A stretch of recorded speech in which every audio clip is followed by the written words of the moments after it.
ঐতিহ্যশালী Lords cricket গ্রাউন্ডে 10ই জুলাই অর্থাৎ বুধবার থেকে শুরু হয়েছে ইংল্যান্ড বনাম ওয়েস্ট ইন্ডিজের টেস্ট ম্যাচ। প্রথম টেস্ট ম্যাচে ইংল্যান্ড দলের অভিষেক হয়েছে দুই ক্রিকেটারের। এরা হলেন গাস অ্যাটকিনসন এবং জেমি স্মিথ। একজন নবীন পেসার, অপরজন উইকেট কিপার ব্যাটার।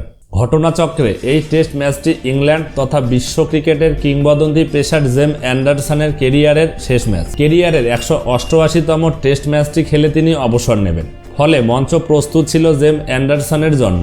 জেমস অ্যান্ডারসনের জন্য তৈরি মঞ্চে প্রথম দিনেই নায়ক হয়ে উঠলেন অভিষেককারী বোলার গাস অ্যাটকিনসন। অভিষেক ম্যাচে ক্যারিবিয়ানদের প্রথম ইনিংসে 7 উইকেট নিয়ে এক নতুন নজির গড়ে তিনি কার্যত গুড়িয়ে দিয়েছেন ক্যারিবিয়ান দলকে।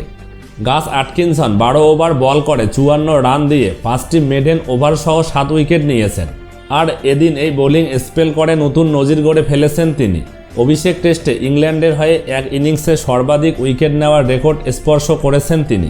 এই তালিকায় প্রথমে রয়েছেন জন ফেরিস, যিনি 1892 সালে দক্ষিণ আফ্রিকার বিরুদ্ধে অভিষেকে এক ইনিংসে 37 রান দিয়ে 7 উইকেট নিয়েছিলেন। দ্বিতীয় স্থানে থাকা ডোমিনিক কর্ক 1995 সালে ওয়েস্ট ইন্ডিজের বিপক্ষে 43 রান দিয়ে 7 উইকেট নিয়েছিলেন। তৃতীয় স্থানে রয়েছেন গাস অ্যাটকিনসন, 2024 সালে ওয়েস্ট ইন্ডিজের বিপক্ষে 54 রান দিয়ে 7 উইকেট নিলেন। 1976 সালে জন লিভার 46 রান দিয়ে 7 উইকেট নিয়েছিলেন। 1946 সালে ভারতের বিরুদ্ধে অ্যালেক বেটসার 49 রান দিয়ে 7 উইকেট নিয়েছিলেন।